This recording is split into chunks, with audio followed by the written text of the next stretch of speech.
Πώς καταβρέθηκα εδώ πέρα. Τι είναι αυτό ρε, μια μαλακισμένη κατάρα. Μαγοράγκα βοήθεια. Ας τον Μέγκουμι παιδόφιλη κατάρα. Μπορεί ακόμα να γίνει straight.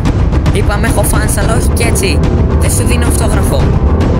Μέγκουμι δεν είναι ώρα για υπνοσικό πάνω. Με βλέπεις να μπορώ.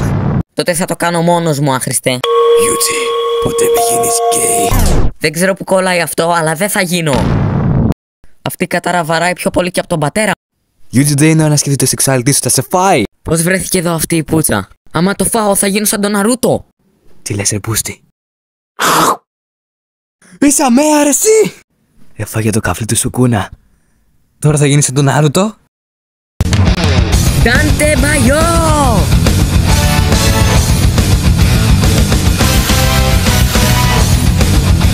Μονόχυτος πουστράκι. Τι σκατά νύχια είναι αυτά.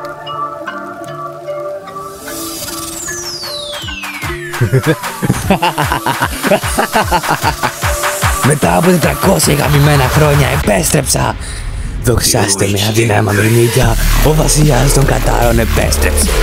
Θα σας ακούσω. Όπα τη κατά. Πρόσεχε με βρωμίσει τα μαλλιά μου. Τι στον πέω, πώς το κάνεις αυτό? Επειδή είναι δικό μου σώμα, τώρα που έγινα Ναρούτο βρήκες να το κλέψεις.